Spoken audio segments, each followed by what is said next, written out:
who is brave enough to give us a tip. What do you got? Everybody, I'm Deb Fabricator. I'm afraid to ask for help. There's so much love out there and so many people who really want to help that it really makes a difference. So I think without, we'll get. Thank you very much. Excuse me. My tip is, like, McFinn said, ask for help if you need help. My younger brother, he's always there if I need him. I live by myself right now. I'm still independent enough to do that.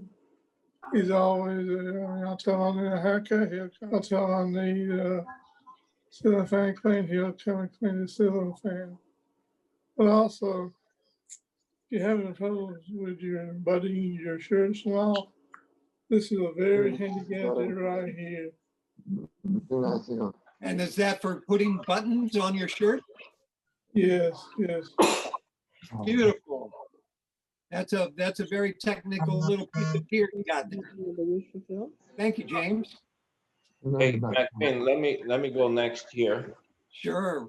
Actually, this was a tip that we got. A friend of ours passed this to us. This is a little a rectangular, we call Let's see, it's on yeah, here. let me see if my wife can put in there. It's made by Oh, wait a minute. can you put in there? Let me see. Okay, read. Yeah, it is called Repositioning Sheet. It's made by what is it? Medline? Yeah, Medline. It's like And it is what we use when my wife lays me in bed. She has to reposition me a little bit to the right, to the left, up and down, and this actually slides on the in bed. And so the effort she has to do is a satin side. yeah, there is one side that is sliding, is very slick, let's say this way, and the other side is it's called Medline. I put it in the chat. I'll try and put things in the chat as people suggest them. Yeah, and I bought on Amazon, so it's yeah, I don't think I bought on Medline. I think I bought on Amazon, but you can either go on Medline or Amazon. But it's very handy, especially see, for they even heavy- buy things on Amazon. He's a little heavier than me. it's very handy and has helped our name. us a lot. There are things Yeah, that I can pull him with. Yeah, they have loops around it. My wife grabbed them and while Well, we can't. see if I can Thank get you. more information on the shed. Thank you, Alberto.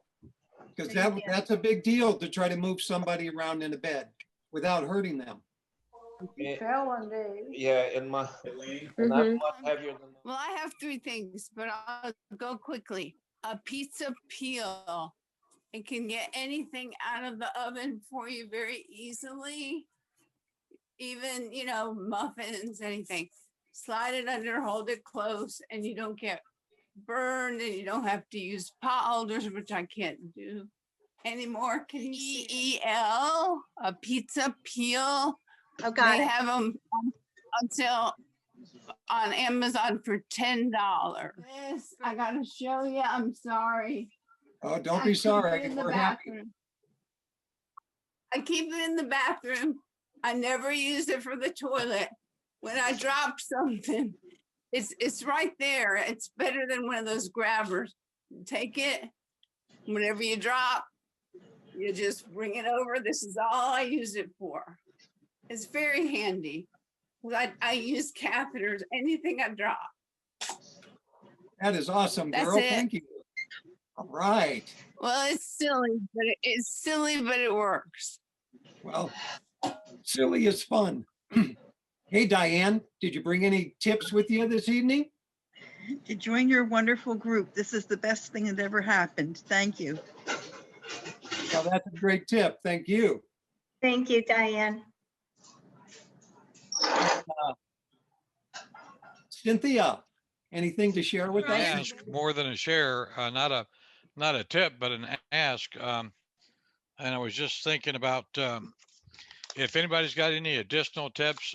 They were talking about yesterday on that we should go ahead and try to get our doctor to give us to apply for an eye gaze device now, because she can still use her hands right now. So what she's doing right now is texting or writing on a notepad to talk to people. So, but what happens when she can't move her hands anymore? And they said she should use the eye gaze sooner. So you just ask the doctor for the prescription, and then after that, do you know where you would go to? I guess there's some grants and things also that could help with that type of thing. Does anybody know where to go find that It's information? on how they can help. There's an application that you can fill out on Steve Gleason's website. And they will basically contact your doctor and make sure that they have a prescription lined up. And you can either rent that device or they can pay for it in general. So it's a pretty smooth system, and they do wonderful work. So. Okay, and that is that's Team Gleason. Yep. Yeah, Steve I put it Gleason. in the chat for you. It's in the chat. Thank you. Perfect. Mhm. Thank you guys. Really appreciate that. Hey, Terry? also, Terry, if you have a local ALS group association. oh, you put yourself on mute, dear. Terry, can you unmute yourself? She was asking that, she was saying that the local ALS association has helped too, the lending closet. They have a rent closet, like a loan closet, Mhm. and they may have one they can loan to you free of charge. Wonderful. All right, Thank good. you. Yeah, we'll talk to our Houston area group about that. I think they said they have a lending library, but I don't know if they have an eye gazer, but we'll find out. No, there's, I think, an apple juice box. Thanks Yeah, again. Just give it a shake. And... Mary Conley, you have anything to toss into the pot this evening? Wondering if everybody's aware of the HealthWell Foundation. I have not heard about that. Tell us. Well, my doctor told me about it. I'm seeing Dr. Bedlack now, and they told me about it, and it helps cover copays and deductibles for any prescription medicines. And ALS is one of the categories that qualifies for the grant, and the grant is up to $15,000 per year. And so they told me about it, and I went to fill a Riluzole a prescription a month ago, and I had gotten on a new my Medicare plan. My prescription drug plan was new, so I had a $485 deductible, and I submitted the paperwork for this grant, and they sent me a check to reimburse me for that deductible, $485. And also a card that I'll present at the pharmacy for any other HealthWell Foundation. And they've got you fill out a form, and ALS is one of they have grants for different diseases and different conditions, and ALS is one of the conditions that and it was amazing how fast they were and how quickly they sent that reimbursement to me. Thank you. Good evening, Hamed. Good to see your smile tonight. I have Anything a to share with question. I have a quick question. Oh, sorry, go ahead. Is that grant good for anything besides medicine? Like durable medical equipment? I don't think it is. And also I don't think it covers your like my Medicare Part B premiums. But you can definitely apply for it and ask them. My understanding was it just covered copays and deductibles for medications, but they may have other options involved with that. Hey, that's really great for folks who might be able to get the prescription for sodium phenylbutyrate to go along with the TUDCA, because that's a ton of money. And that would be great. So I guess 15,000 whoever. Yeah, 15,000 a year. They approved the grant really fast. So, and I don't know, I think they've got limited funds. So, you know, it's first come, first served. So if you're interested, jump on it. Really great. I'm wondering, is there anybody who goes to a physician anywhere in Ohio or Kentucky or that area that has had success in getting the prescription from their provider? Because my neurologist will not prescribe it. So I'm looking for someone else who can do it, and I'm sure other folks are as well. It's tough to get a prescription for it. You were staying in Ohio? Yeah, I'm in Ohio, but I mean, I travel to get it. I'm just going to take some notes and see if we can. That'd be great. Thank you. Ahmed, good evening. You got Yes, anything sir. for us? Hi there, buddy. How are you? Just like you, my friend, we got a challenge and we put a smile on when we go to try to take care of it. Yeah, thank you, thank you. I'm learning a lot. You know, I'm just starting with this. You know, right? So I'm learning a lot from everyone. It's amazing. And Deb, if you give me the information about the Helpwell Foundation, you know, I would love to contact them. Thank you so much, Dave, for sharing that information. I put it in the chat, and yeah, and we can talk offline anytime you want, Hamid. Very good. And for those another a tip for everybody too, when you get done at the end of the meeting, on your chat, click on the three little dots at the bottom of the chat, and you can save that chat transcript.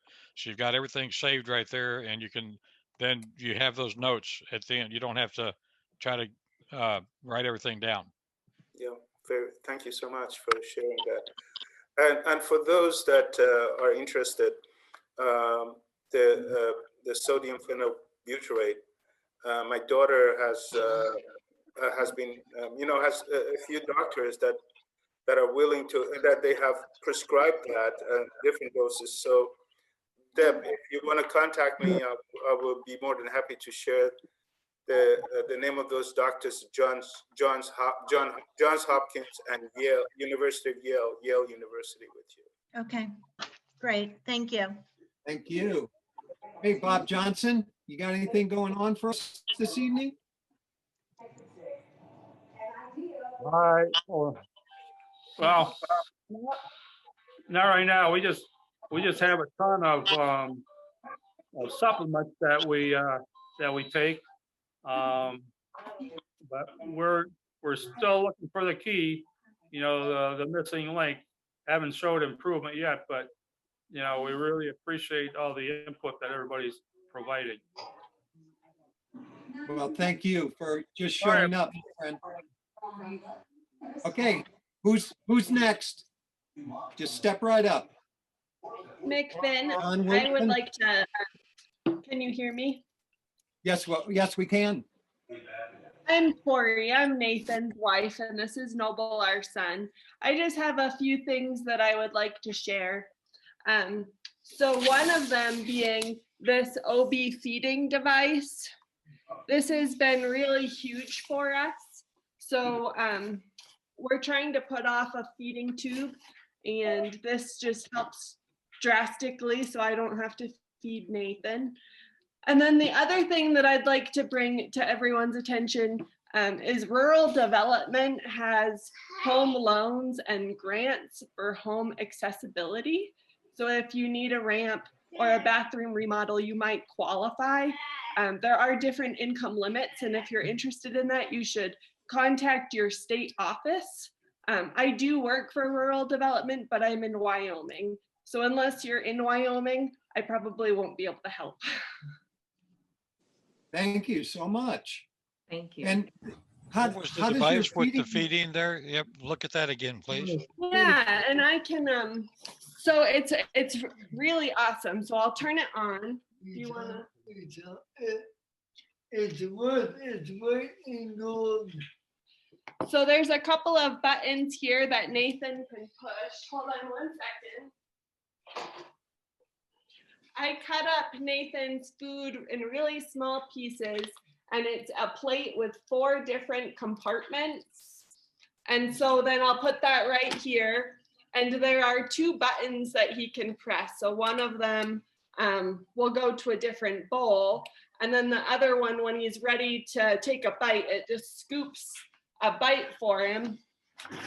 And so I don't even have to be in the same room while he's eating if I don't want to. It's really a game changer, and you can lease it. Thank you, Nathan. Thank you for sharing that. Can you please put the name of that in the chat? You bet. And we always talk about one of the reasons we do this is we wish we had this information when we were going through it. And Nathan is 100% right. That would have been a total game changer for my brother.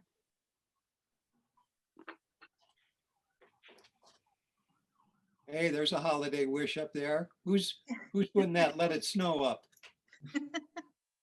Mary I Conley. like that. Hey, thank you, Mary. All right, who's next? I mean, that's Bill. Bill. Yes. You know, we always look at you, McFinn, for the positive view of everything. It's just terrific. And we just see you and we hear you say something that's half a compliment, and we just feel so good coming from you and your heart that that we just love being with you.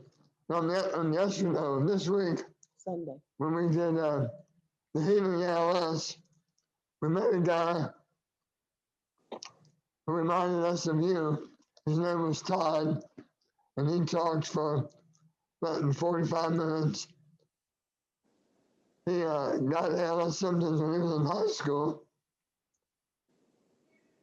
and he was going down fast, and he recovered. It was a state of mind recovery. That's been about 30 years. 30 years. He has 3 kids. He got symptoms, ALS, went everywhere. There's also, oh no, this is not it, this isn't it, this isn't it. And finally they said, yep, you got it. But he didn't buy it. He didn't want it, he didn't buy it. And he doesn't know exactly why he healed. We know that mental attitude that you demonstrate for us every time we see you. And he assumed the feeling of the wish fulfilled. The Neville Goddard is somebody who not about ALS in particular, but anything that had the right attitude about it. You assume the feeling of the wish fulfilled. Neville Goddard is the person that we got that from.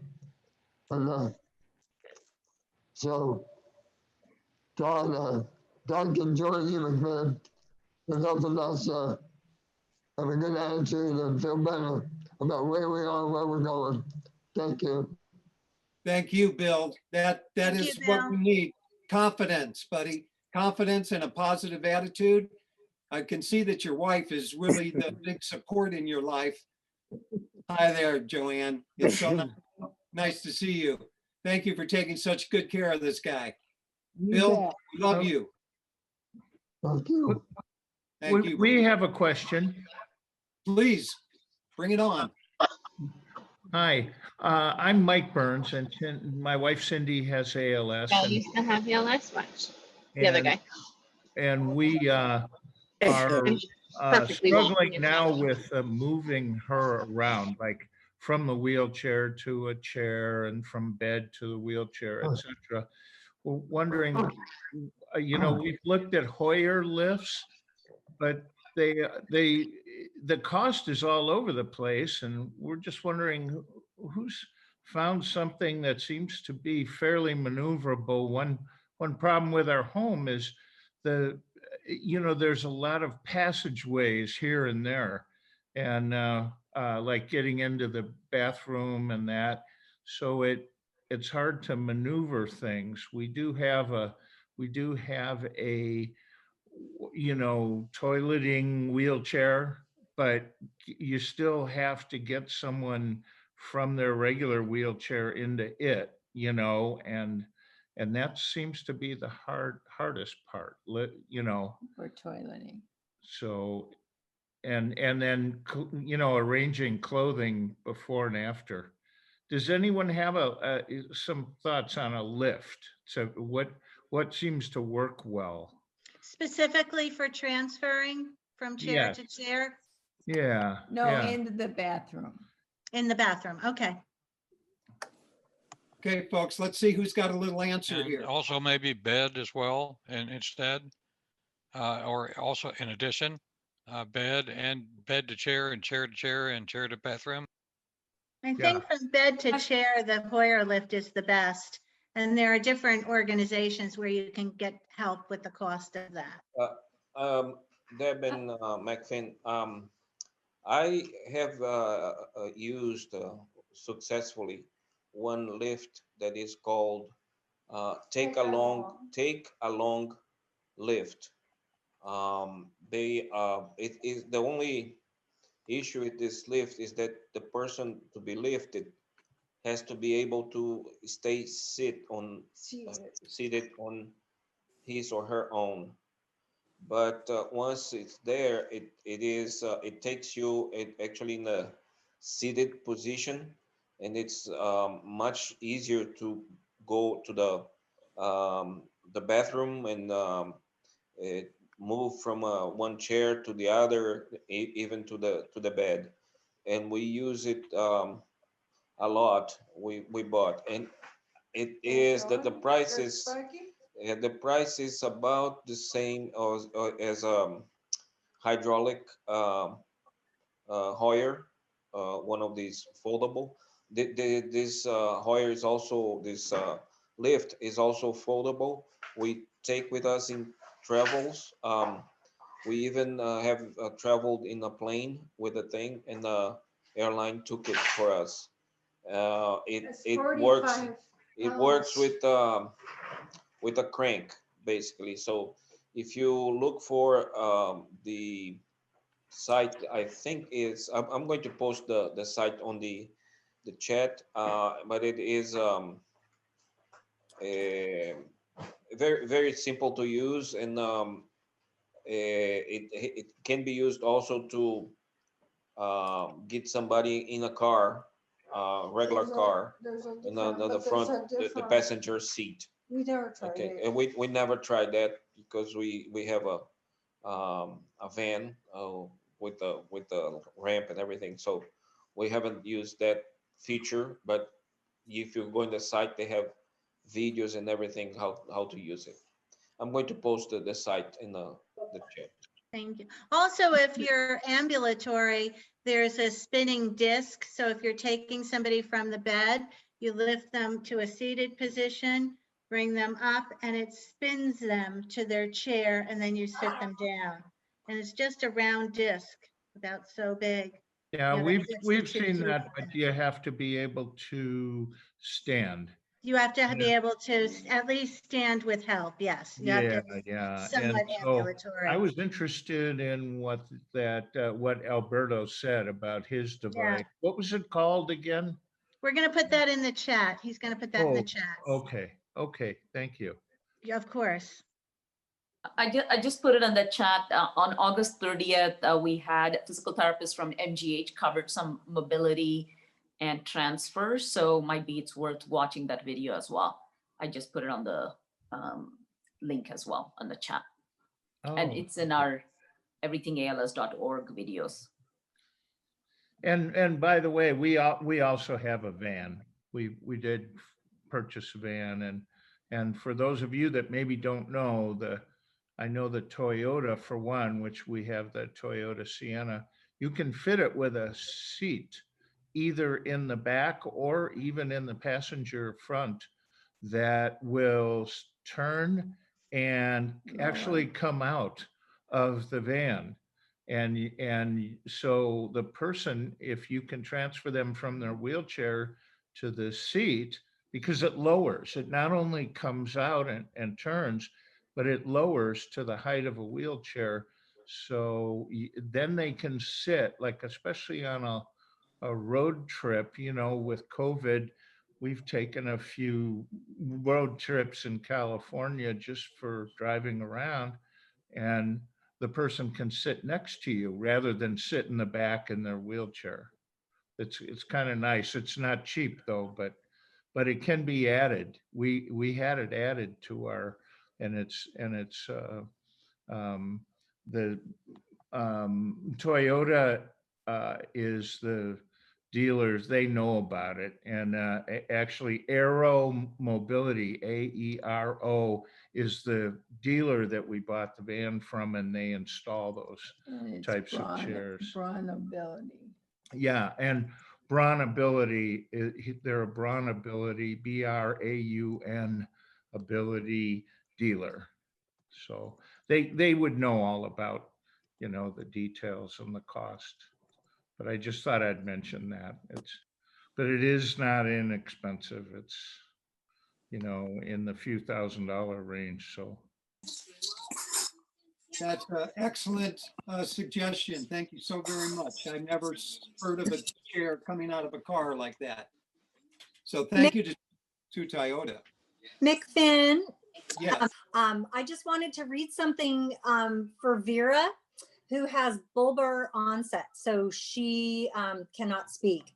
So she said she cannot speak, chew, or swallow, and she has frequent vocal cord spasms when trying to eat or drink. So getting the PEG tube was a tremendous relief for her. She wished she had done it sooner. And she said to use Kate Farms formulas, organic, and it's covered by Medicare or private insurance. And somebody else mentioned they also had rapid bulbar onset and may have to go to this tube soon. So they were thankful. Thank you, Lisa. Yeah. It's a family affair, folks. And we all care about each other. Who's up next? I had something, I think somebody asked about clothing.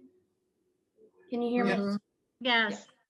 So I'm Erica and my dad has ALS, and I'm not at his house, so I can't show you exactly, but he had an issue with buttons and zippers, and before we found the device that I think was the first thing shown, which has really helped, we had all of his pants changed. So we took them to somebody that fixed them, and she took the button and sewed it here so it looks normal, but inside where you would have the button and on this other side is Velcroed, so he can but he can undo his pants by himself now still. Oh, that's great. What a great tip. Thank you so much. That's a big problem, those buttons. How do you like that, folks? Velcro to the rescue. Eric, Well, and I love that they put the button outside too. That's thank you for that. But she's the one that's got the ALS, so we don't know how that's going to work, but we may have to find somebody else in the family that sews, I guess. In that regard, I did the Velcro about a year ago. I took all my pants and had them Velcroed, and you can go to any alteration shop and drop them off, and I did several pair, and they only charged me like, I think it was $8 a pair. So it's not very expensive, and it's a game changer for that, for sure. Thank you, Dave. Some people have also suggested that they find using suspenders, like with the looser fitting pants, and then just, someone can help them just pull and, get the suspenders, and it's just easier. Wow, folks. My wife wears a lot of the just stretchy type sweatpants too, for ease.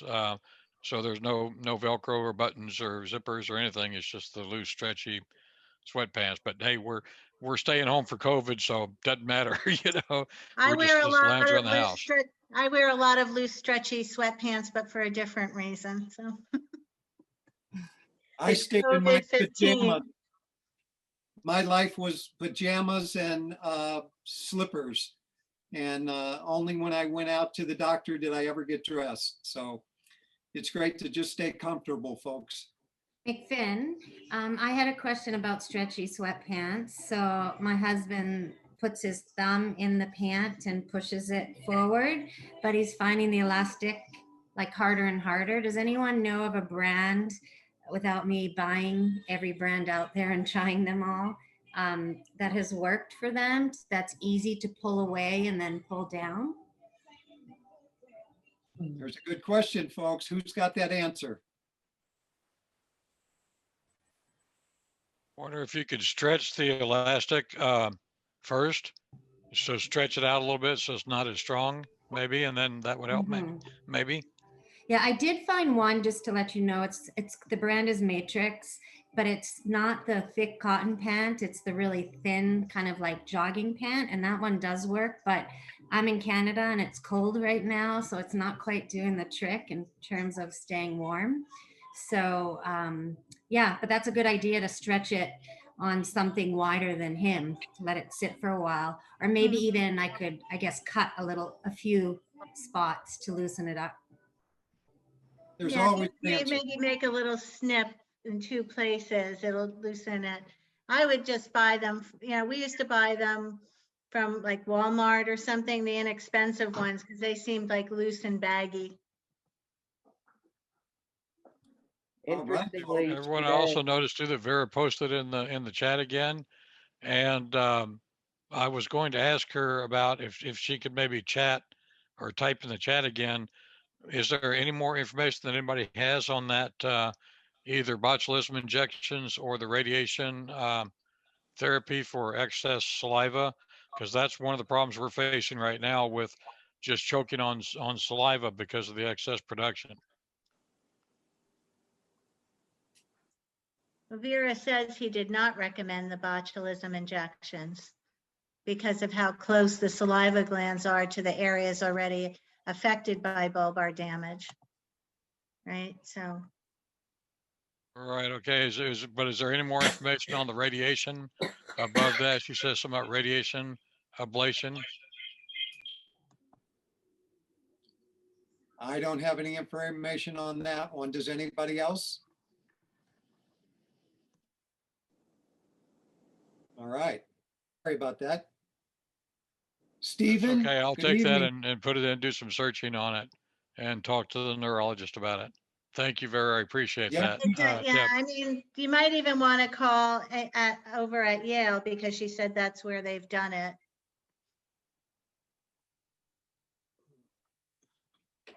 Angela, good evening.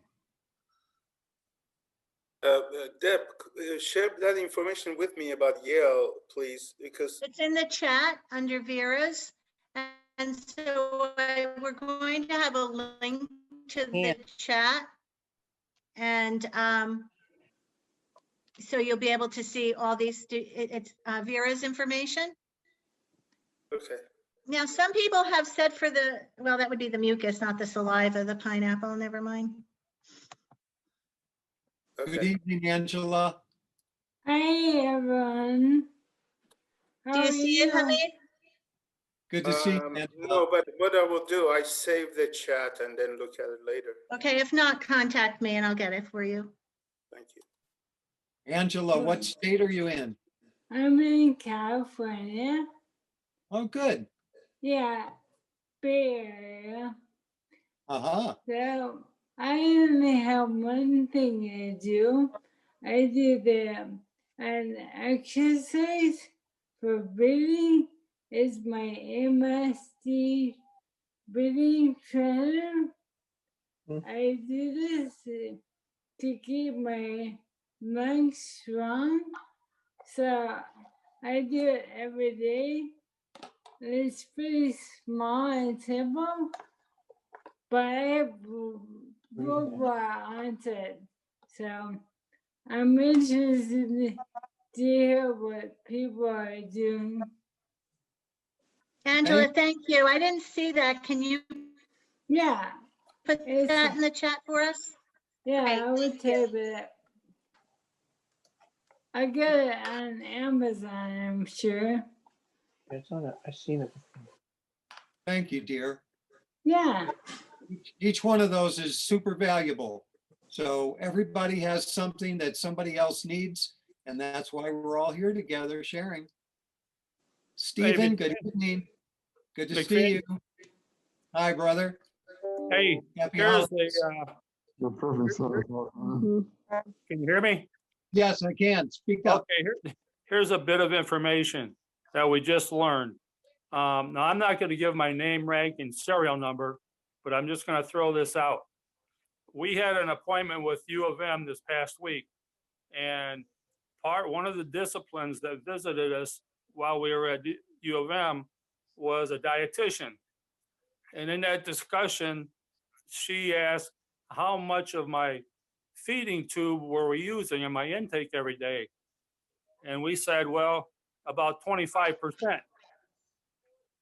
At the same time, we had a document for them to sign so that we could get Medicare to pay for Kate's Farm. They took that, U of M did, and they submitted it.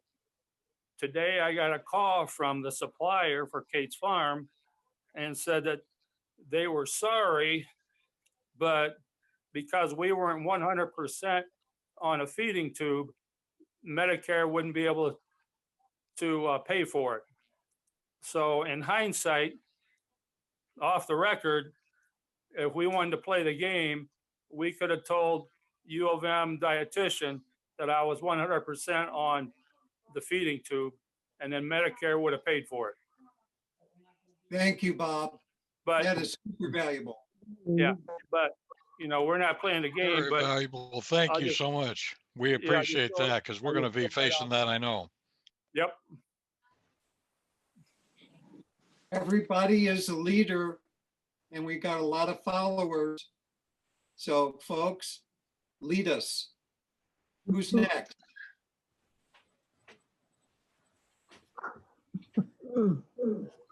McFinn, here's this is Mike Pigliotti from Michigan. Here's a thing that I bought a couple of years ago now. It's called Active Hands. I don't know how well you can see it here. Okay, so what I use this for multiple things. I got a golf club here. I'll show you how I do this. But you just slide that into your hand, and then you can, it'll actually strap your fingers like right around the golf club as an example. And it's allowed me to stay golfing a little bit longer than I would have been able to. But I also use it for things like the garden rake and my weed whacker, you know, to help me with the weed whacker, my snow shovel, all kinds of different things. So I found it's been a great tool and it's kept me being able to do some things a lot longer than I would have been able to before. So, but it's just called www.activehands.com. Beautiful, Mike. That is super. For you to be able to use your weed eater, that's incredible. Absolutely. Yep. So thanks. There you go, folks. People are sharing freedom. I just want to say, Dave Warnick, I like that hat you had on, Dave. Yeah, you like that? That's I like that. Devin think got we're- that over for me. Yeah, baby. Hey, I We're wanted to twin- say one more thing about clothing. We were doing today. I ordered some underwear. Not to share too much, but I got the wrong style that I'd got. It's a brand that I'd used before, and when I ordered again, I ordered a different style inadvertently, but it was too small. And I was emailing the warranty department and asking them, can I return these for the right size? Because I couldn't, and we were going back and forth, and we sent pictures and everything. And finally, I don't know how you guys feel about this, but when push comes to shove, I play the ALS card. I figure, you know what, it's the cards I've been dealt, so I'm going to play them. And I emailed the guy that I was talking to, and I think they were foreign. I don't know where they are. But I said, listen, I have ALS, and it's a muscular disease, and I have trouble pulling these underwear on, and that's part of the problem here. And immediately they emailed back and said, we're sending you 3 more pair because you told us you have ALS. Because my mom, he said, my mom has ALS, so I understand. Thank you, Dave. That's, there's people out there that care. Yeah. We just need to not be bashful. No, so play that card. You've been dealt a shitty hand, so play the cards. I agree. We've been having so many people that regular everyday people that are so helpful and kind, but it seems like to me, which it should be the opposite. I think I found that it seems like our doctors and our medical profession are not. Every time you ask them something, they tell you what they cannot do instead of what they can do. And we've been very frustrated with just doctors in general in the clinics and it's like, okay, well, you've got this, but now, hey, we'll see you in 4 months. And, you're on your own. We hated that. They don't know what to do. And, I'm sure that they're sad that they can't give you a solid answer, but we're working on it. I mean, this disease is so cruel that we're going to just stay up until it's fixed. This is way too long, too many people, not enough support. It's time. And everybody here, we need to make a little noise because we've been so nice. They say nice people get ALS. Well, I wasn't a nice person once I got ALS, and I'm sorry to say my wife and my friends had to put up with that. But if I could have got on the phone with a congressman, I could have showed him exactly how bad it was.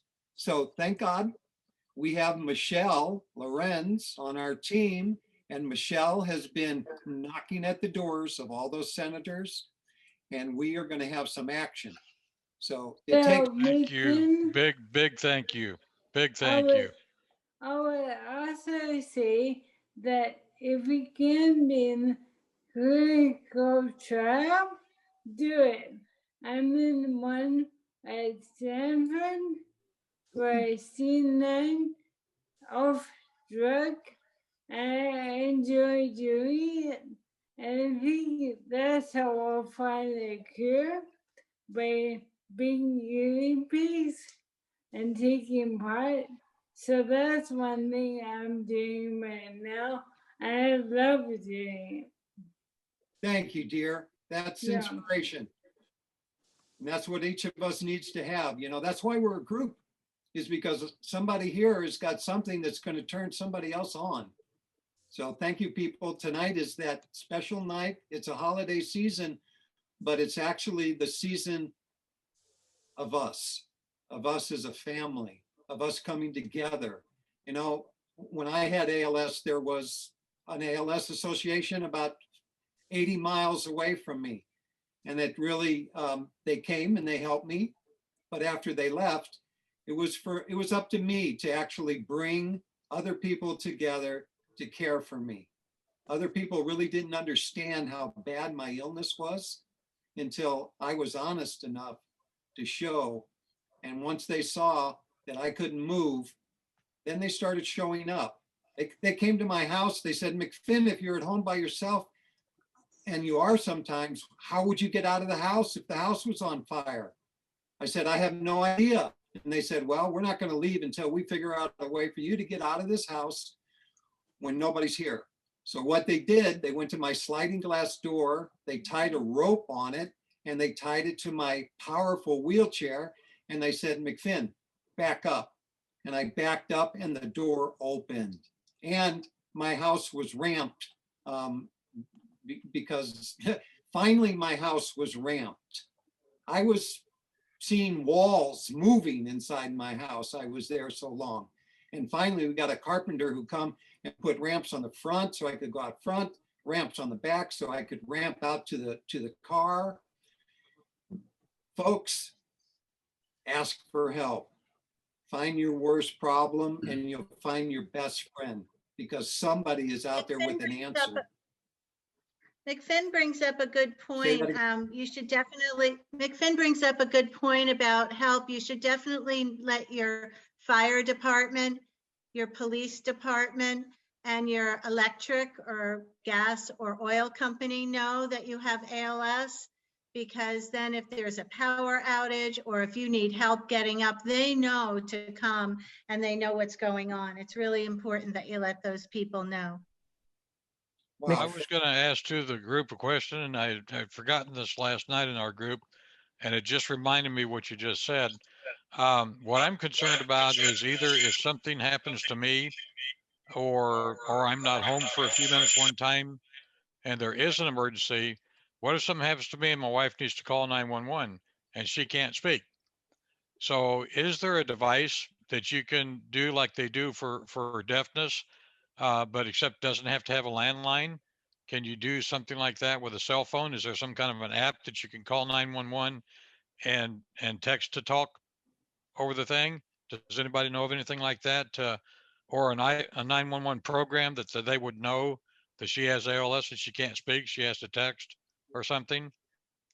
There is a necklace that you can wear that you just push the button and it goes to people who are responsible for you.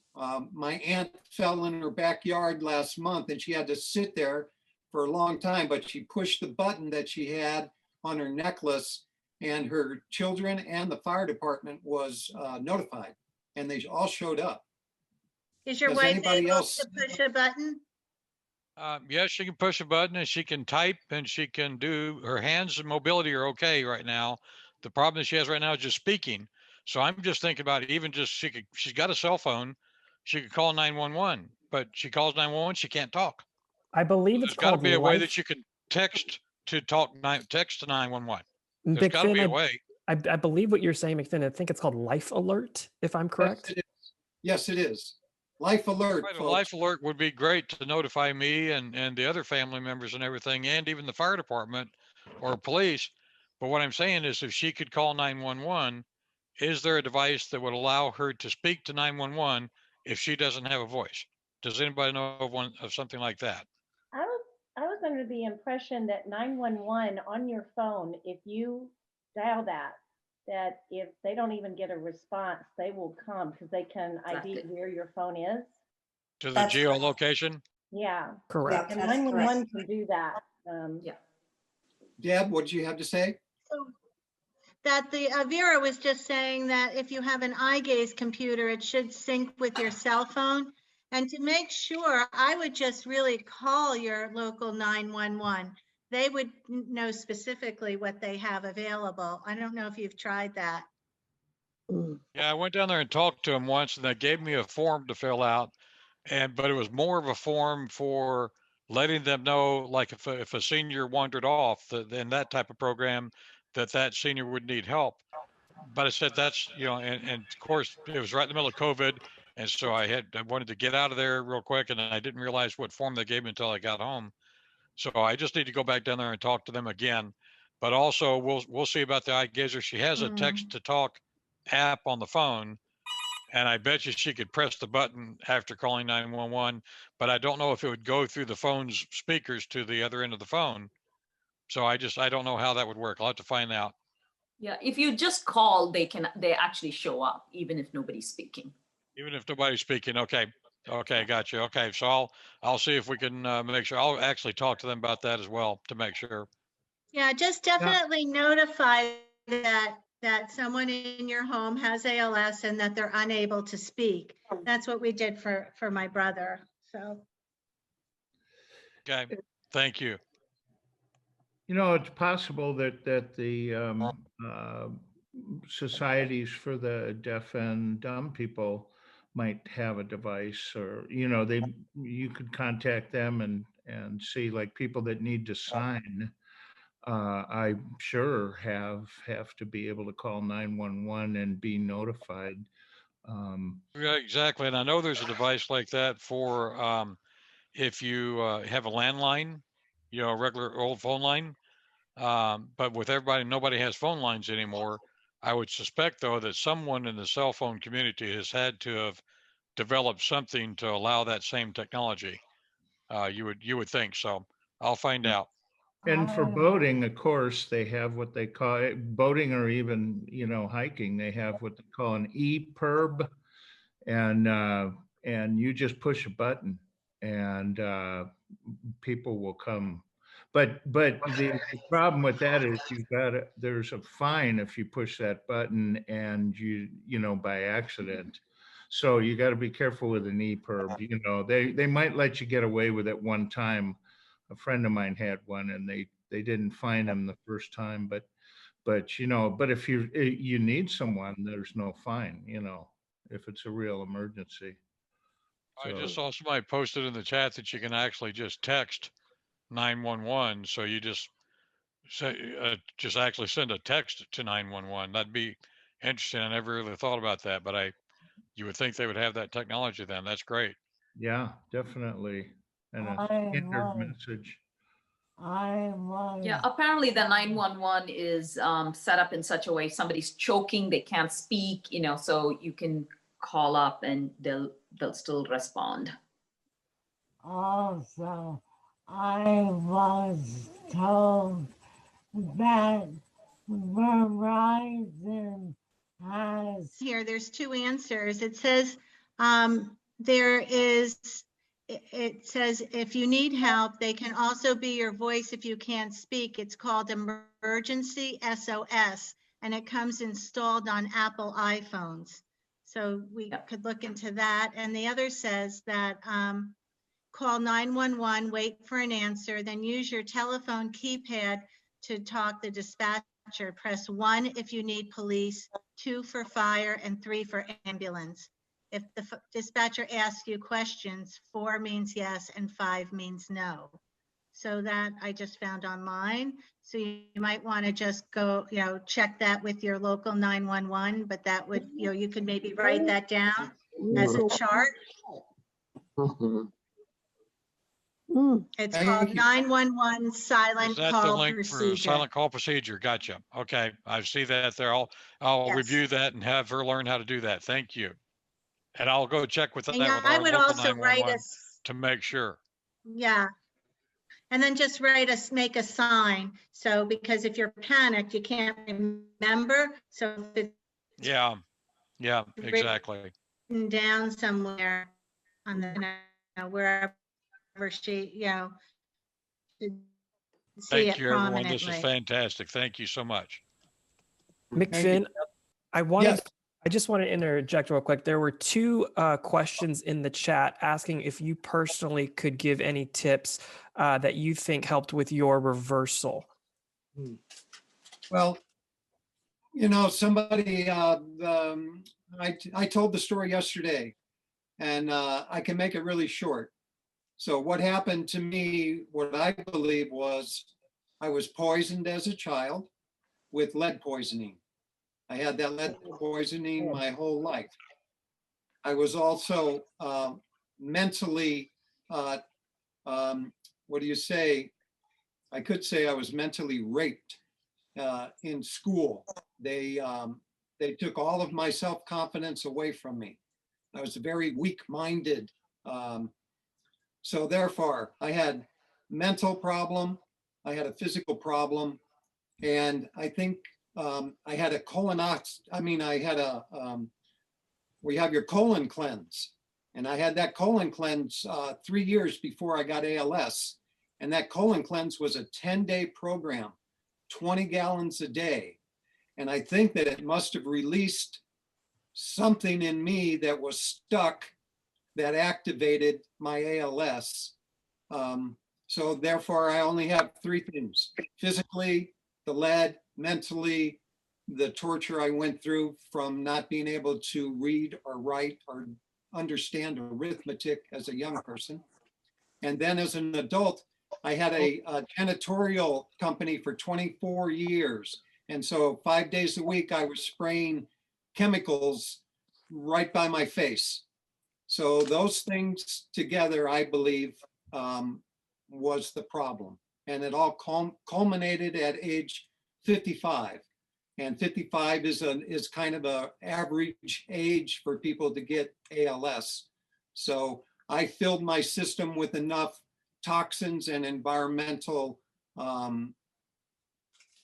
negativity to finally break me.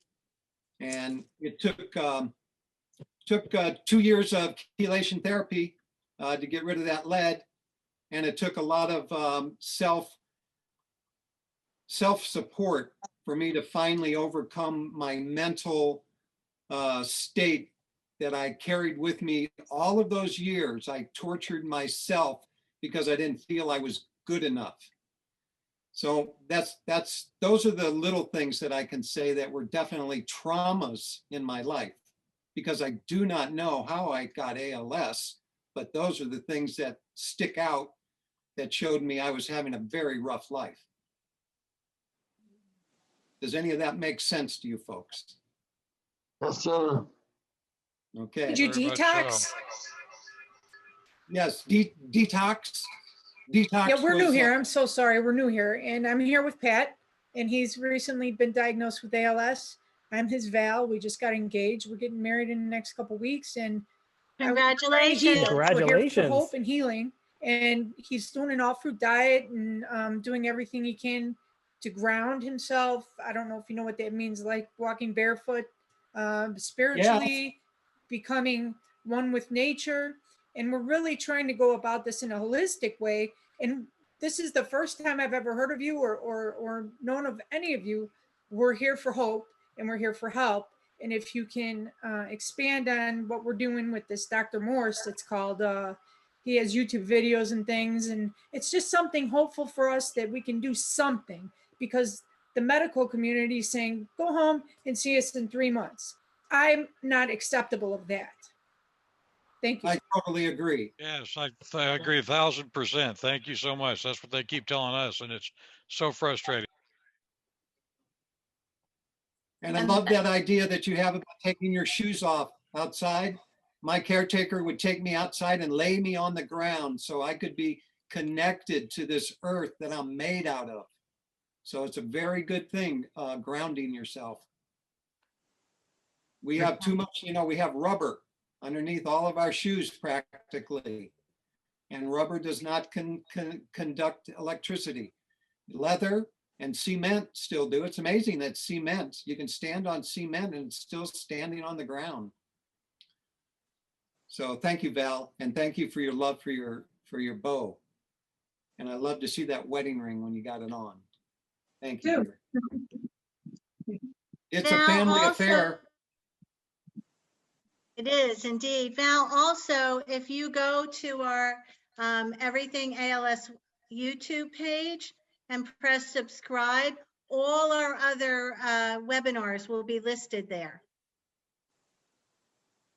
Great. Yep, that's a great idea for everybody here. Has everybody subscribed to our YouTube channel? Please, if you haven't, please make it a little gift to us, because we need those numbers. The more numbers we have, the wider our message will be spread. So I'll put the link in the chat for everybody to be able to join, to subscribe and watch our YouTube, subscribe to our YouTube channel. We also have some social media, private groups and public. So for everybody to get involved in. Can I ask you how you heard about us, Valerie, since you're new? I'll mute you. My boyfriend found you on YouTube. Somebody, we're in several groups on Facebook. Mm-hmm. And Deb told him to friend him. Deb, what's her last name? Deb Bifoco. Her husband had ALS and worked for American Airlines, like my future husband here. And unfortunately, he's not with us, but she's trying to help us with these things. Cool. Thank you, Valerie. Great. Thanks for joining. And I just wanted to say that, a gift for me is meeting all of you guys. So thank you for that. And we started Everything ALS because we felt like when we were going through it, it was isolating. We wish we had a community like this where we could come together and share all these ideas. So you see my husband's photo there. So he gave me a gift of meeting all of you guys here and starting this organization. So I just wanted to show that gratitude, and I'm glad you guys are here, and you know, we want to change the course of this disease, as McFinn says. So thank you. Thank you. This organization was inspired by people in need, and we're not going to stop until your needs are fulfilled. That's a big promise. That's a big promise for me to say that to you, that we're not going to stop until you're better. Well, we're not going to stop until you're better. It's the plain fact. And that's why we need each of you to bring up these suggestions, tips, and tricks, because this is an organization that if we can't find the answer tomorrow for the complete cure, we can find answers to make our daily lives be more livable. And that's why everybody here has a different situation happening. So you're learning different tricks and tips. And tonight, I can't tell you how grateful I am to see so many faces with so much information, because every one of you who has shared something, somebody else has heard it. And they said, hey, did you hear that? So keep those tips and tricks coming, even after today. It's a mission. I'm a caregiver for my father who has ALS. One for the saliva and the mucus management was a problem. I've been looking for a solution for more than 2-3 years now. But recently I found a few things that are really helpful. One is something called PharmaNac. That it's an acetylcysteine that really helps to thin the mucus, and it also lessens the saliva as well, which is really helpful. They also have a discount for ALS patients. It's in Canada. I think they have a 15% discount for ALS patients. And the other thing, there is another product from allergy research or nutricology. It's called Mucolexer. It's available in Amazon. It's the DNA of wild salmon. You put a few drops in your mouth. What it does, it thins the mucus, and it completely actually get rid of too much mucus, and it also brings the saliva to a lower amount. And this is in Amazon. It's $32. I'll send a link to that. And the other thing that I've been facing, the huge problem is the bed sores, since my father is completely bedbound.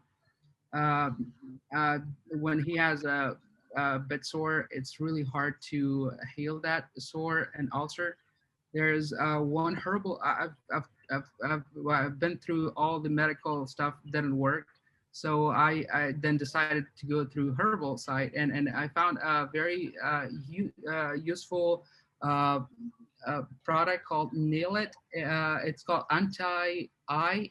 It's like a glue. You put it on ulcer, and within like an hour, that ulcer is, no matter how chronic ulcer that is, it's gonna go away. And along with that, there's another thing. It's called dragon's blood. It's just like a blood. You put it on the ulcer, and within a few minutes, it's just dries it up, nice and clean. So this is this is also available on Amazon. I think it's 15 or 20 bucks. And the other one is from Anti-I. This is from a website called, it's Dr. Schultz. The website is herbdoc.com. they this is the most helpful product I've found for treating ulcers or cuts or anything that you might have. You just put it on there, and yeah, within a few minutes you see it's gone. So these are the few tips that I had that I wanted to share that might be really helpful. Thank you so much. Would you be able to put those in our chat room? Sure, of course. Could you write that down in the chat? I will. Thank you. Well, thank you. Thank you. Ryan, Thank what you so much. That'll help us a lot. Can I call on Mary Connolly, who wants to share Please. some tricks and tips? Hi, Mary. Oh, I think I'm gonna, you can unmute Mary. We can't. Okay, there you go. Can you hear me now? Yes. Can you hear me now? Okay. Yes. So I don't really have so much to add, but we're fairly new at this game.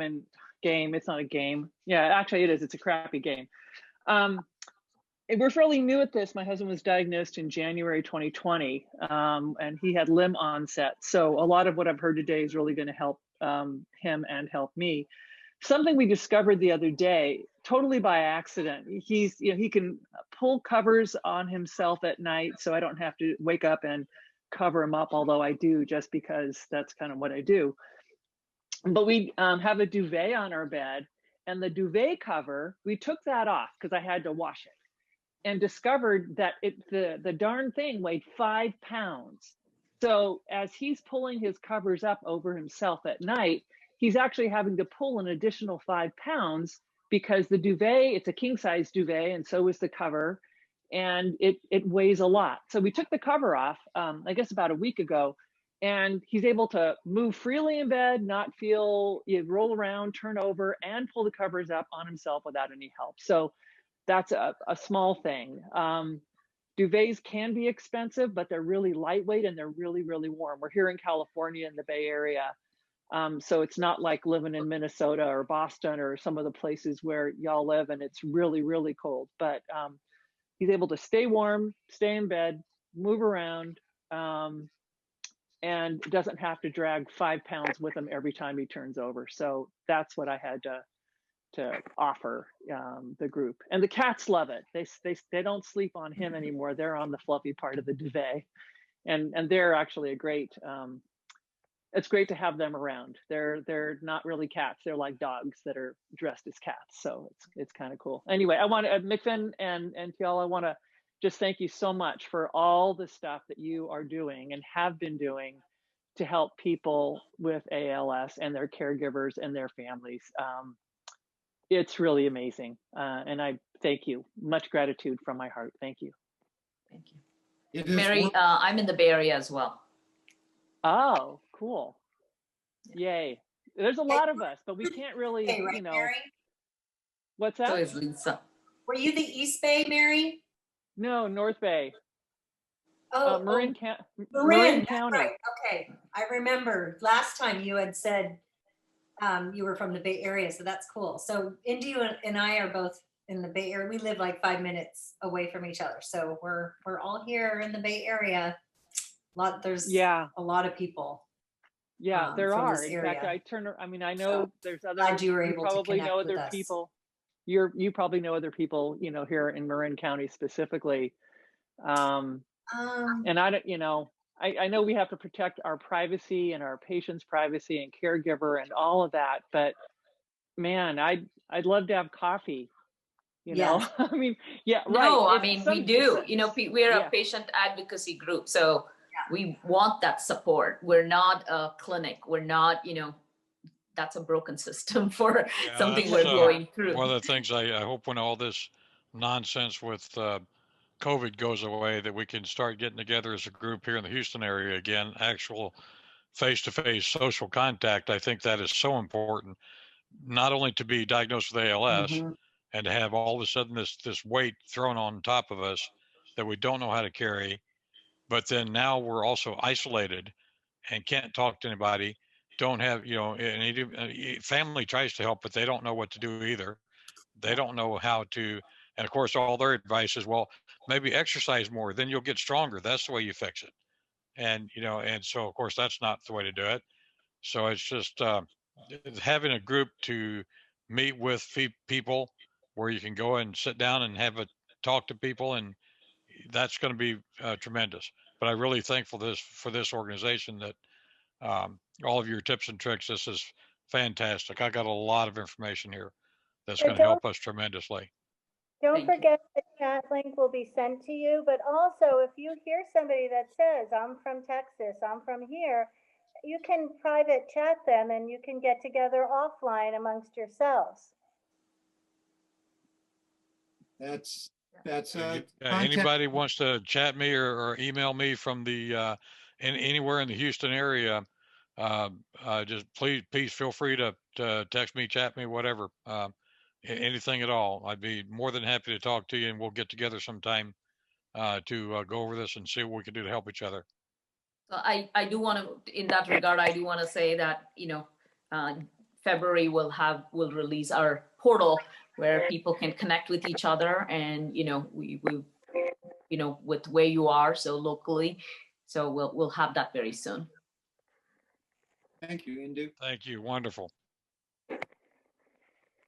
Good evening, Brian and Maria. You got anything to pull out there and impress us with?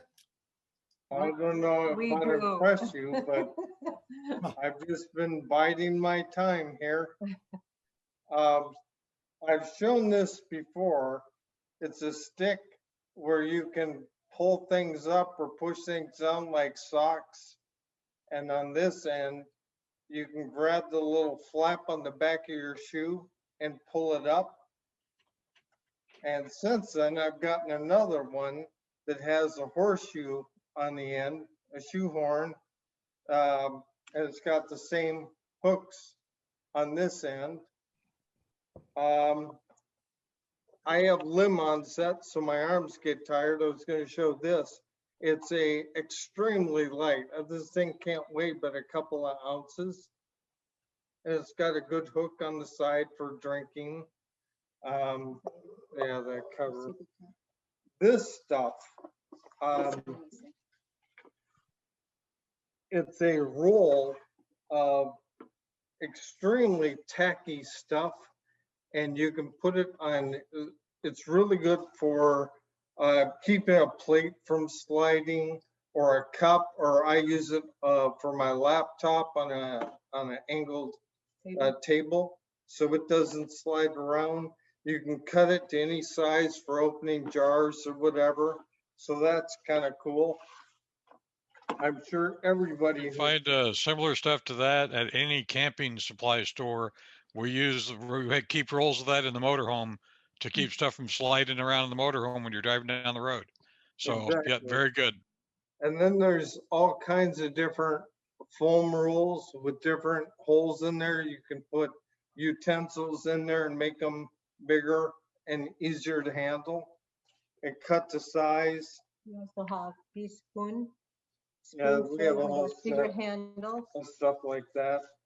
And then for anybody that has muscle pain, if you've never heard of something called a TENS unit, it looks like this, and these little things, the little pads you put it, you know, shoulder, leg, wherever, and it's electric stimulation, and it helps ton for pain, and there's no drugs involved or whatever. And so that's for anybody that has muscle or joint pain. I think that's it. Everybody covers the other stuff. Thank you, Brian. It's Thank always you. good. Always good to see what you got going on. Well, your wife there is pretty smart. I'm sure that she's keeping you as independent as possible. And that's luckily so. Yeah. That's the goal. Pat and Val. Good evening, Pat. Good to see Get off the mute here. Good to see you. Yeah, where are you located? We're in Crestwood, Illinois, just south of Chicago. All right. You got any little tip for us? You heard a little speech from my Val a few minutes ago, but Yeah, we just got engaged over the weekend, but she's a DJ and music is always part of her life. But I'm doing. I don't have a lot of faith in the medicine, so I'm doing this more of a holistic and diet, like a cleansing, and like she said, getting in touch with nature and grounding. But music also is something like if you're doing the meditation is great, but sometimes like you mentioned, your life sounds a lot like mine. I had a pretty rough marriage and with issues that tend to linger in your head, and when I try to meditate, sometimes things come up from the past or from my childhood, and music also is a great way to get away, mentally and to get your body to relax. And the type of music doesn't matter so much, but I do remember hearing that classical music was the only music that stimulates the majority of your brain.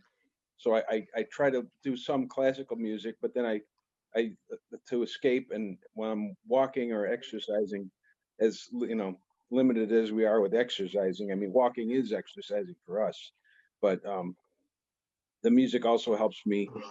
I can do more with the music. So I would just, as a tip, I would throw the music out there.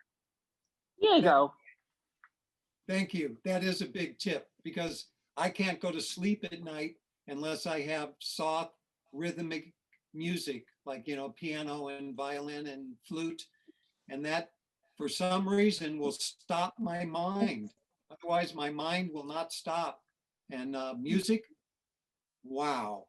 I don't go to sleep without it. I'm glad my wife can live with it, because every night she said to me the other night, can't you get some different music? And I'm like, well, this works. And so anyway, music. I've got something else for you guys. And since we were talking about meditation and quieting your mind, there's something called, it's a Muse device. It's a headset that you put on, and it's a biofeedback device where it trains you to quiet your mind and be more successful meditating. And there's an app on your phone. It can go through music or different sounds. It has guided meditation soundscapes. And it shows you how you're progressing. And while you're wearing it, it gives you feedback constantly, so you know when your mind is quiet and when your mind is racing on something else. It's kind of interesting. And that's called Muse, M-U-S-C? Yeah, the website is choosemuse.com. And they Can have we several. put that in the chat also, please? Yep, sure will. Oh, somebody I got it. see it right there. Thank you. Thank you. You know, while we're talking about music and the brain, I believe in music, use it for all my moods, but and to go to sleep. What I found interesting, because I love studying the brain and the mind, is I'm a lefty, and I realized 2 years into this, I'm still just limb onset, thank goodness so far. But I realized when I looked down, I'm a righty now, I'm ambidextrous, but I'm still writing with my left hand.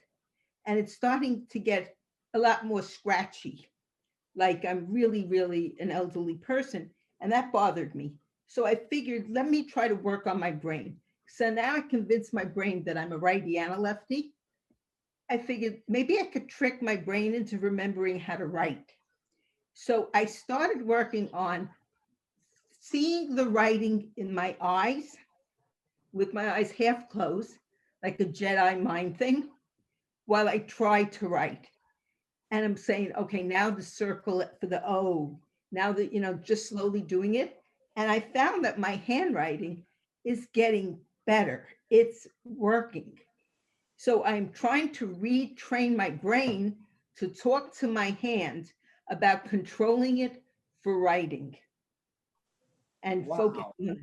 And I had my ALS clinic today. So I mentioned it to the OT guy, and he said to me, oh, that's something that we do with people who've had a stroke. It's called mindful something. And he says, like after a stroke, you say, go pick up the cup, and their hand is going like this. So we get them to picture your hand go into the cup and start working on it to get there. And I said, wow, that is the same thing, because we don't use all of our brain. And I've always been so interested in it since I was a teenager. And I remember once having a back spasm in the middle of a giant mattress that was too soft, and I couldn't get off the bed, and I was in extreme pain. And I just sat there going, get off the bed, get off the bed. And all of a sudden I was on the floor. I didn't even know how I got there. So I'm just saying, we talk about being positive, talking to ourselves, and we talk about ourselves, that sometimes that even heals people, gives you more strength. So I think we got to try to get back into our brain and try to get into it and see what we can get out of it to try to get ourselves stronger. You know, when we say we can't do something, I've been asking, since it's hard for me to walk, when should I get my wheelchair? And I now have a part-time aide. And she said, you don't want one. And I said, why? She goes, once you sit in the wheelchair, it will be too easy and you will stop walking. And I said, you know what? You're right. If I have to walk and stop and walk and stop, and my legs are killing me, I'm going to walk and stop until my legs say, you can't walk anymore. My husband is a doctor, and he always says, muscles have memory. Keep using them. Don't stop. My brother died of ALS, and we both sporadic. He died 3 years ago. And when he had it, I said, you know, you were always so athletic. Use your muscle. The doctor said, don't use your muscle. You have to preserve them. Well, when I got it, I was playing tennis, working out at the gym. They said, don't overdo it. Don't use your muscle. I said, what that means, I don't even know what that means. My body will tell me when I can't do it. Now, I saw Dr. Bedlack. I think it was at this group or one of the others where he was speaking. And he said that in the beginning, he told everyone, don't exercise, save your muscle. And now he tells everybody, exercise every single day. And basically tell yourself, I can do it. I can do it. And if you do, you may get a little higher, a little higher. I have foot drop on my left foot, and I was doing PT. And I said, I can't lift my left toes. She says, whatever it does. Well, now it's going up maybe 1/8 of an inch, but it was doing nothing. And I just tell my foot, go up a little, and look and go, wow, it went a little bit. So they don't have a cure for us. They don't have a freaking treatment for us. And you're right, the doctors at the ALS clinic give us no advice at all. I've gotten the most of my advice from my actual intern, who she said, you got to go to the ALS people. I said, all they know is ALS. I want you to treat me as if I don't have ALS and let them worry about ALS. And I'm getting all the best advice when I go to both of them and say, I have a problem here, I have a problem there. Do you know where I get the best advice from? My intern, who's not thinking about ALS and doesn't know about ALS, because her mind is not blocked by the, oh, nothing's going to work, everything must be ALS. And as a result, I'm just saying we got to open up, try different things, think of our brains, and think out of the box. That's going to be, I think, most of our hope. You know, Marcia, there was a webinar with Terry Wall. When was that? A month or so ago, and she said very similar types of things where she would visualize, you know, moving. And, you know, I can't remember the exact scenario, but maybe it was like moving her hands like in unison so that she could, and she'd think about it until she could. And that may be the wrong example, but yeah, she was saying her mind and her, you know, she's gone through a whole diet protocol, but she was also talking about how much her mind had to do with her trying and being able to move. So I totally understand what you're saying. That's great. With the two hands, if I just try to do it with my left hand, I can't really do it. But when I try to do it together, because this hand is still pretty good, I can get a lot more movement from my left hand who's trying to copy the right one. Or I'll do it together.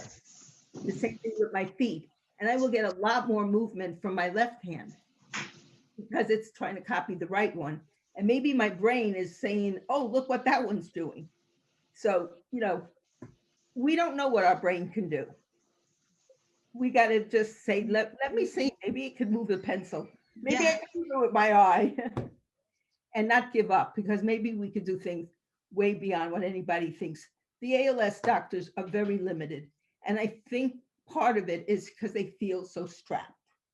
They really do. They mean it well. They really do.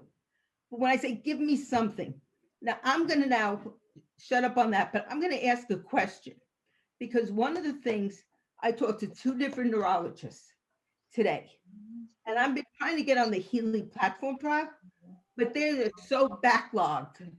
Who knows how that will happen? So in any case, one doctor said I should go on Radicava. And the other one said, no, don't do that. I'm on Riluzole.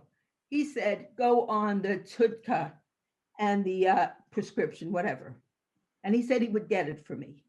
So by a vote, if I have to choose between the Tudka and the prescription or the Radicava, what would you guys say? Anybody's input? We just started the one, and the tick or whatever. We just started it, so I don't know. And again, I don't have any basis to measure it against. It says it's supposed to slow the progression maybe up to 10%, but we don't have anything to measure that against because we don't know what the progression is, because nobody can define it. Are you doing the prescription as well, or just the Tudka? No, just the prescription Ticklituck is the one we're doing. Ticklituck, I think is the name of the medicine. Tudka and what's the other thing? The prescription. Bufenum. So here's we're the not Tudka. doing that one. Oh, sorry, no, we're not doing that one. Not This the one we're doing is the. Hang on, I'll reach it. Did anybody like Radicava? I do all 3 of them. They work. You find the Radicava is helping? Yeah, I mean, the only problem I've had ALS for 3 years. This is the one she's taking here. Oh, that's the Riluzole. Okay, I'm taking Riluzole. Yeah, that's the one she's taking now, and also the other, the one that helps with the bulbar symptoms with the crying and stuff like that. It helps that. I can't think of it. Something like that. That New Dextra. Yeah, that's the one. She's taking both of those, but we just started this one. So, and we have nothing to measure it against. So I don't know if it's going to help or not, or it has, or what. We don't know. Tudka is not allowed on the Healy platform trial, but you can get rid of it in 30 days. Basically, what I've heard is it could be months before I could get on the trial, because they're only adding 1 to 2 people a week. And there's 50 people on our group told us, or not a group, but the clinic said that we weren't, or no, we submitted to the Healy platform trial, and they said that we wouldn't qualify. Something in hers didn't qualify. She's bulbar onset, fast progression bulbar onset. Yeah, I mean, I'm told that I would be perfect for this, and I'm already waiting months. So, and they're going, well, maybe February, March, maybe in the spring. I said, well, maybe I should do touch. So far, they keep telling us that we're eligible for any trials that our clinic would be involved in. And they say every time, well, we'll come in and talk to you about the trials. And then every time they never do. So it's like they build up your hope, but then they never get you in there. You know, I applied at like 10 different locations around me for the Healy.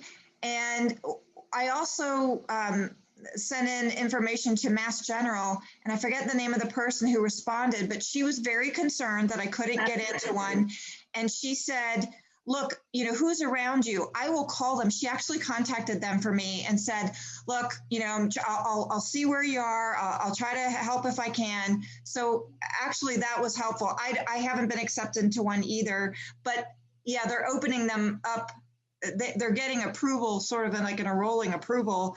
The ones near me have not really started up yet, but you might try, you know, if you can travel to other locations or ask Mass General if basically what they've been saying, because Merit's been doing a weekly question answer every Thursday on the Healy platform. Okay. And basically what they're saying is, because it's so slow to get people ramped up there, I think they just took on too much. And they're basically saying it's 1 to 2 people a week. So if you have got 50 people who want to be in a trial at a location, how long is it going to take for everybody to get called? And if you look at, they have 33 places and they only have like 100 and some people since July. That says this is really slow. And you got COVID in the middle.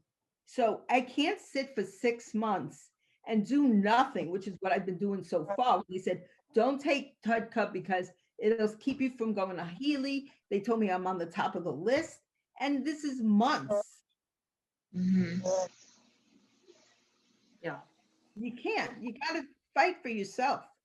Because, you know, I tried getting it to another location. They're basically saying everybody is so overloaded. They're taking the people that are their patients first. Right. Yeah, I've heard the same thing.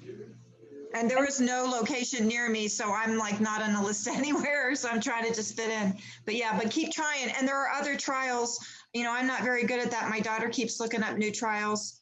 So there are other places. I know Healy, you know, because it's such a ingenious kind of trial, everybody wants to get in that one, but there are other ones, and maybe other folks on this call here are on other trials that they could recommend. Yeah, and we are going to be bringing in more people in January, February with different trials to come in and speak to our community.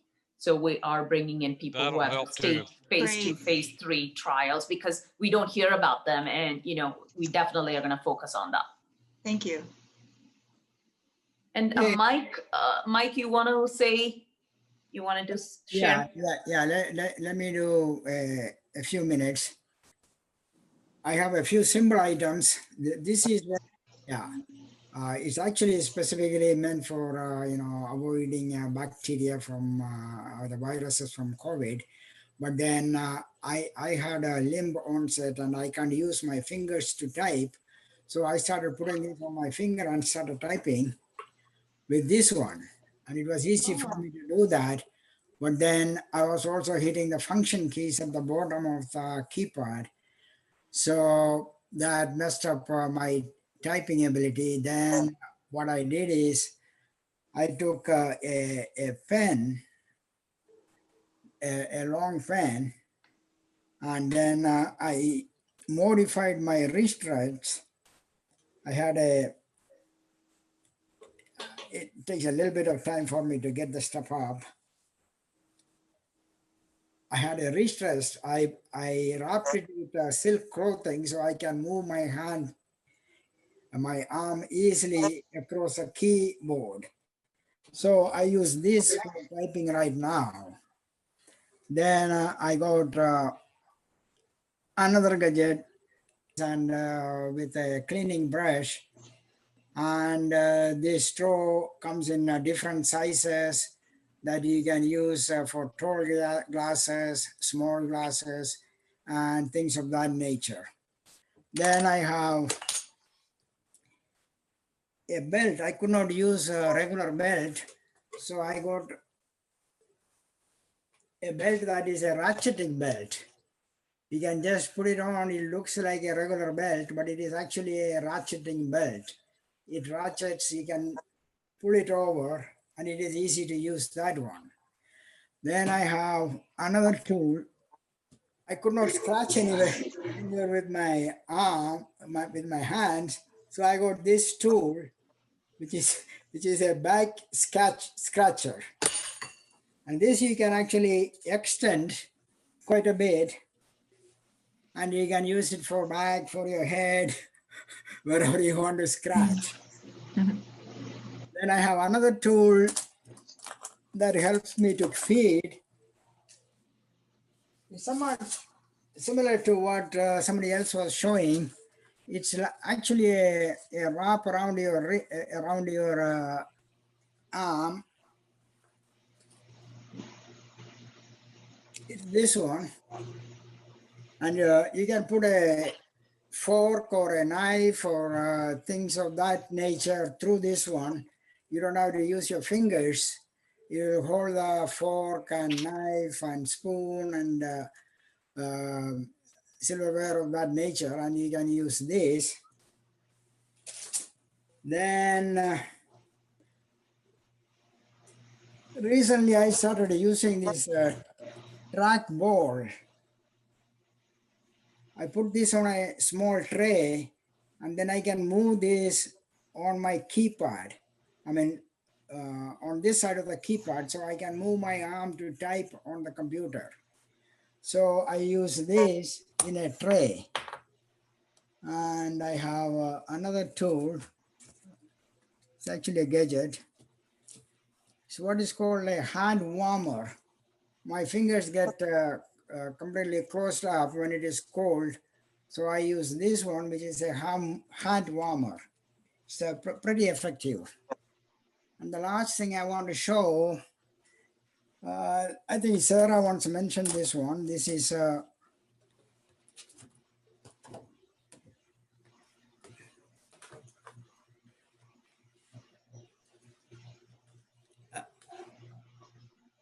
actually user's guide for a bidet. And this one is an electrical bidet. What it is actually, it comes with attached to the seat, the toilet seat. And what it does is, it gives you a warm seat. The seat it is warm. It gives you warm water. You can change the pressure on the water. You can change the temperature of the water. It also gives you an air dry option, and it has so many other options on it. But it so happened that we had a power cut 2 weeks ago because of the fire danger. And then you cannot use this one because that needs electricity. But then I had a mechanical one. So I had two installed, which are mechanical ones that go under the seat. It's very easy to install that. And two are electrical ones. And those, of course, need a power supply. But it's a very comfortable one, when you want to use a restroom. I had a few other items, but I just cannot get to it right now. But maybe some other time, I might be able to show those. That's all I have. Thank you. Thank you, Mike. Thank you, Mike. Thank you. Okay, folks, who's being shy? Pop up right now. Say hello. Hello. Hello, this is Steven. Bill. Bill again. Hi, Bill. I'm in my third or fourth year. So, fortunately, going kind of slow for me, which is good. But I had problems in the morning sometimes with getting stuff caught in the phlegm would get so thick.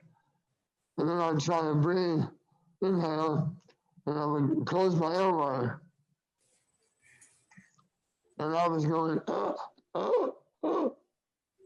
Joanne could help me.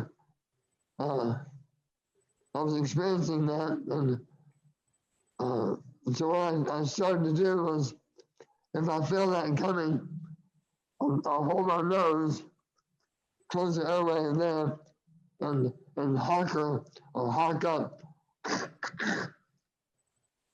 the phlegm. What that does I figured out,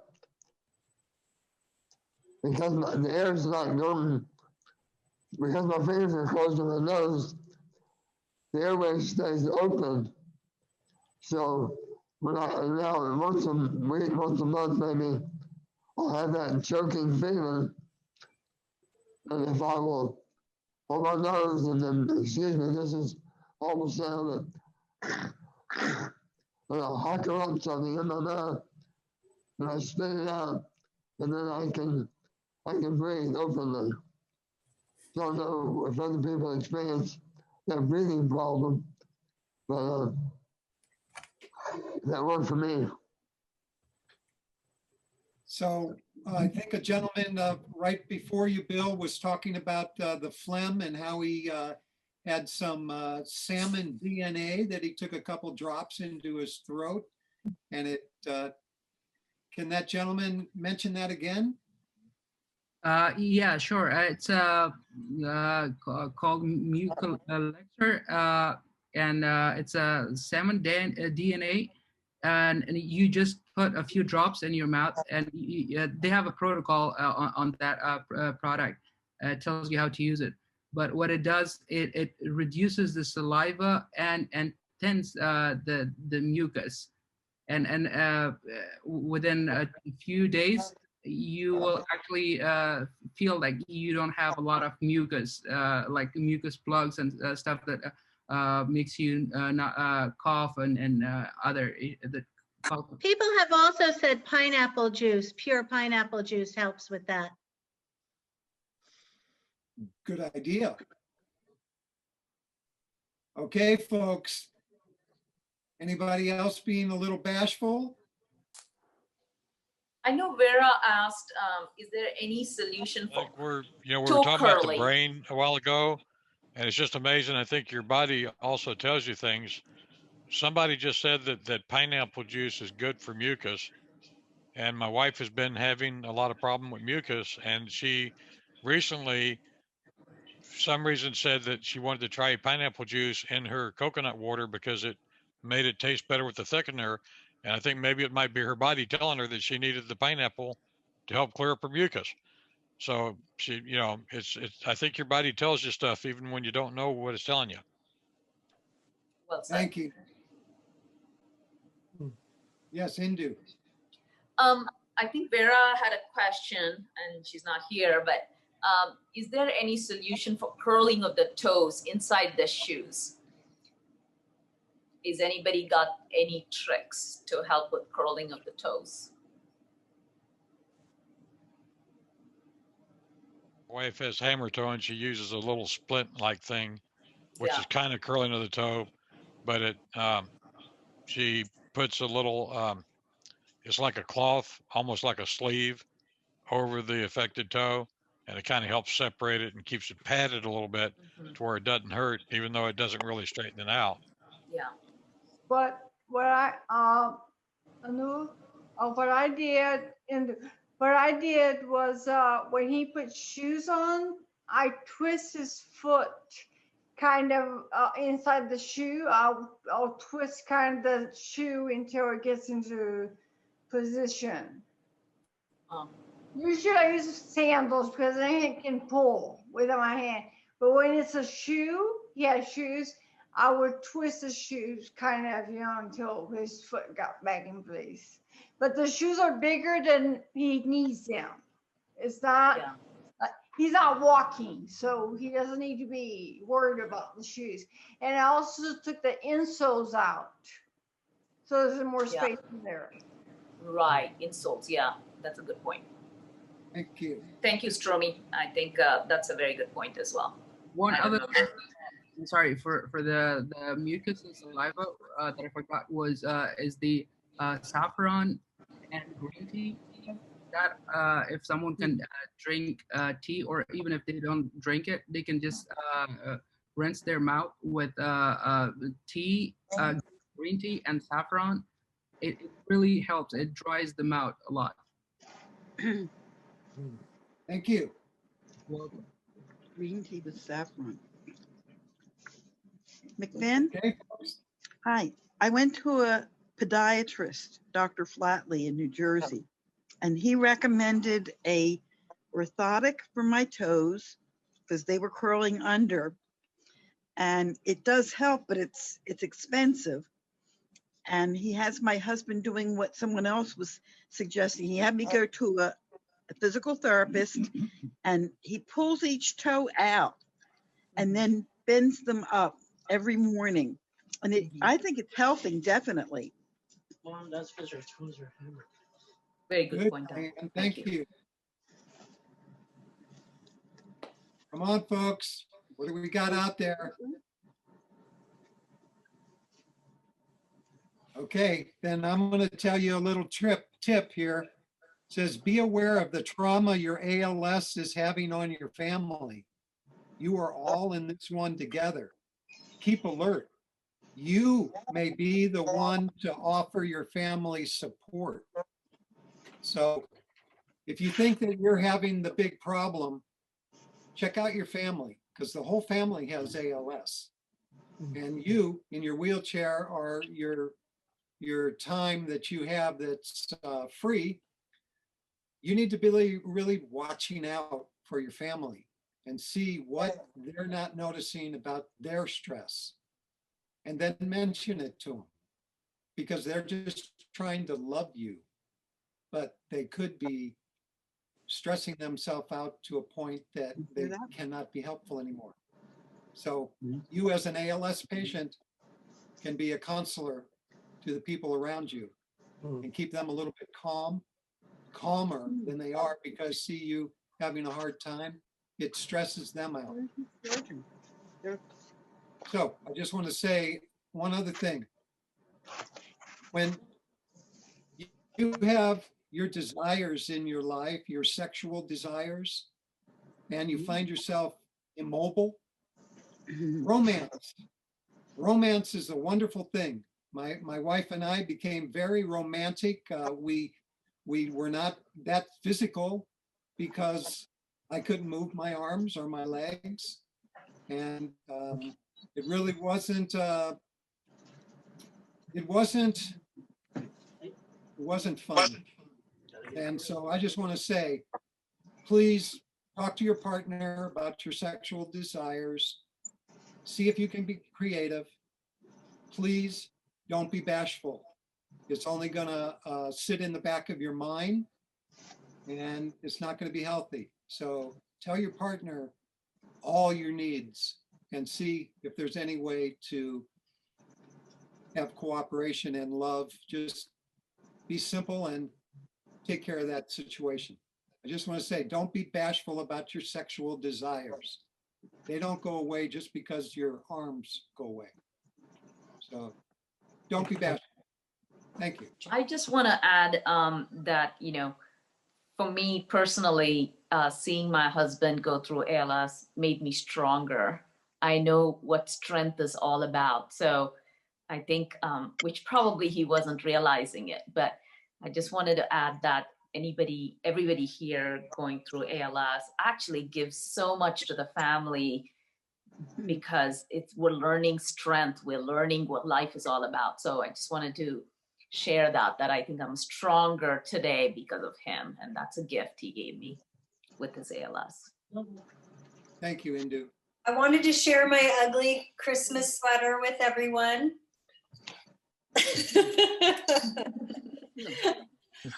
I've only worn it. This is my second time, but I thought I'll get in the spirit of the holidays and Christmas in a little sequence. And I just wanted to say, the holidays, and we even have COVID. I mean, it's such a hard time for everybody, and there's so many layers. There's life. Everybody has issues in life. There's always something with a friend or a family member, and then we have COVID, and that puts a layer on it. And then, some of us are fighting ALS, or we're a family member of somebody who's fighting ALS, and it's a team disease. It affects everybody, everybody. So it is. I think it's a hard time, even on a good day during the holidays. So I think it's important for everybody to just focus on what they do have, who they do have in their lives, whether it's a spouse or a sister or a brother or a friend, and just hold on to that and cherish each day that we have on this planet. Of it has been a blessing. So thank you, everyone. Thank you, Lisa. And I want to call out to Murgesh and Zulker, who have been, Thank you, Santa. Can I get like 1 minute to talk? Absolutely. Yeah, thank you for connecting me with this Everything ALS team. Like, it was a journey for me. we all know like 2020 was probably the worst year ever in last 1 century, right? So we had this COVID, but we have lots of hope because of this situation, you know. We had COVID in April, and this is December, already hundreds and thousands of people are getting vaccines. And this didn't happen in 1 year, right?